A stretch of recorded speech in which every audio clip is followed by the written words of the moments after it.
നമസ്കാരം.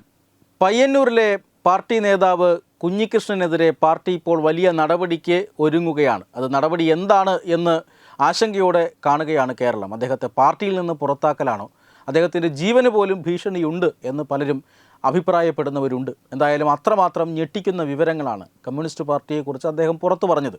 ഈ ആരോപണം പറഞ്ഞത് കോൺഗ്രസ്സുകാരോ BJP-ക്കാരോ ഒന്നുമല്ല, കമ്മ്യൂണിസ്റ്റ് പാർട്ടിയിലെ തന്നെ ഏറ്റവും ഉന്നതനായ ഒരു നേതാവിൽ നിന്നാണ്. അതായത് രക്തസാക്ഷികളുടെ പേരിൽ പോലും പിരിക്കുന്ന ഫണ്ടിൽ നിന്നും ലക്ഷങ്ങൾ പാർട്ടി നേതാക്കൾ കൊള്ളയടിക്കുന്നു എന്ന വസ്തുതയാണ് അദ്ദേഹം പുറത്തേക്ക് വിളിച്ചു പറഞ്ഞത്. ഇത് പാർട്ടിയെ വല്ലാതെ അസ്വസ്ഥമാക്കുന്നുണ്ട്. ഈ അസ്വസ്ഥത അല്ലെങ്കിൽ ഈ പാർട്ടിക്ക് നേരെ വന്ന ഈ ആരോപണത്തിനെതിരെ ജനാധിപത്യ വിശ്വാസികൾ പ്രതികരിച്ചിട്ടുണ്ട്. കഴിഞ്ഞ ദിവസം BJP-യുടെ അടക്കം പ്രതികരണം പയ്യന്നൂരിലുണ്ടായി. ഈ പ്രതികരണം അല്ലെങ്കിൽ ഈ പ്രതിഷേധത്തിന് നേരെ കയ്യേറ്റത്തിൻ്റെ അല്ലെങ്കിൽ അക്രമത്തിൻ്റെ നിലപാട് സ്വീകരിക്കുകയാണ് CPM എന്നതിൻ്റെ ഉദാഹരണമാണ് ഇന്നലെ ഈ പ്രതിഷേധിച്ച BJP പ്രവർത്തകർക്ക് നേരെയുള്ള CPIM-ൻ്റെ സംഘർഷം സൂചിപ്പിക്കുന്നത്. എന്തായാലും ഈ പാർട്ടി ഫണ്ട് തട്ടിപ്പ് മാത്രമല്ല, സഖാക്കളുടെ തട്ടിപ്പ് മുഴുവൻ പുറത്തറിഞ്ഞതിലുള്ള അസ്വസ്ഥതയാണ് ഇതിന് കാരണം.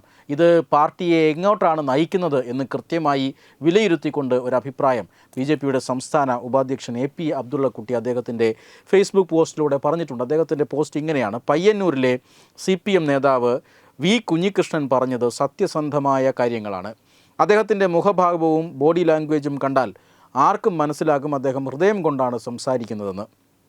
മാത്രമല്ല, TI മധുസൂദനൻ ഉൾപ്പെടെയുള്ള കണ്ണൂരിലെ മാർക്സിസ്റ്റ് മാഫിയ സംഘത്തോട് ഏറ്റുമുട്ടുന്ന ഒരാളുടെ ജീവൻ പോലും അപകടത്തിലായിരിക്കും. എന്നിട്ടും അദ്ദേഹം കാണിച്ച ഈ ധീരതയെ അഭിനന്ദിക്കാതെ വയ്യ.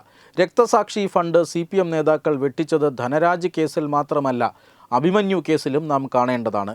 എറണാകുളത്തെ സക്കീർ സഖാവിൻ്റെ നേതൃത്വത്തിൽ പ്രളയ ഫണ്ട് തട്ടിപ്പറിച്ചതുപോലെ കണ്ണൂർ ഇരിട്ടിയിലെ ഏരിയ കമ്മിറ്റി അംഗത്തിൻ്റെ ഭാര്യ പാവപ്പെട്ട വിധവകളുടെയും വയോജനങ്ങളുടെയും പെൻഷൻ വെട്ടിച്ച് ജയിലിൽ കിടന്നതുപോലെ, കരുവന്നൂർ ഉൾപ്പെടെയുള്ള ബാങ്കുകളിൽ നിക്ഷേപിച്ച സഹകാരികളുടെ ഫണ്ട് മോഷ്ടിച്ചതുപോലെ, NGO സഖാവിൻ്റെ നേതൃത്വത്തിൽ ട്രഷറി ഫണ്ട് തിരിമറിയാക്കിയതുപോലെ, സാക്ഷാൽ ശബരിമല ശാസ്താവിൻ്റെ സ്വർണം കൊള്ളയടിച്ച് CPM നേതാക്കൾ ജയിലിൽ കിടക്കുന്നതുപോലെ എത്രയെത്ര സംഭവങ്ങളാണ് കേരളത്തിൽ CPM നടത്തിയിട്ടുള്ളത്. ഇതൊക്കെ എന്തുകൊണ്ടാണ് CPM-ൽ സംഭവിക്കുന്നത്? വളരെ ലളിതമാണ് ഉത്തരം. പിണറായി വിജയനും മരുമകനും മകളും കട്ടുമുടിക്കുന്നത് കാണുമ്പോൾ താഴെ സഖാക്കൾ എല്ലാം പരക്കെ കക്കുന്നു. ഇതിനെതിരെ ഇന്ന് പയ്യന്നൂരിൽ ജനങ്ങൾ തെരുവിലിറങ്ങി ശക്തമായി പ്രതിഷേധിച്ചു. ആ പ്രതിഷേധത്തിൽ ഉയർന്നു പൊങ്ങിയ പതാക ഭാരതീയ ജനതാ പാർട്ടിയുടേതായിരുന്നു. ആ പ്രവർത്തകരെ CPM-ൻ്റെ ഏരിയ സെക്രട്ടറി സന്തോഷിൻ്റെ നേതൃത്വത്തിലുള്ള തെമ്മാടികൾ വളഞ്ഞിട്ട് ആക്രമിച്ച് പോലീസ് അതും കയ്യും കെട്ടി നോക്കി നിന്നു. സഖാക്കളെ, നിങ്ങളോട് ഒരു കാര്യമാണ് ചുരുക്കി പറയാനുള്ളത്. നിങ്ങളുടെ കേരളത്തിലെ നാശം ത്രിപുരയേക്കാൾ ബംഗാളിനേക്കാൾ ദയനീയമായിരിക്കും എന്ന മുന്നറിയിപ്പാണ് AP അബ്ദുള്ളക്കുട്ടി നൽകുന്നത്. അതായത് വൻ തട്ടിപ്പ് പുറത്തു വന്നിരിക്കുന്നു. ആ തട്ടിപ്പിനെതിരെ CPM-ലെ സാധാരണ അണികൾ പോലും പ്രതിഷേധിക്കുകയാണ്.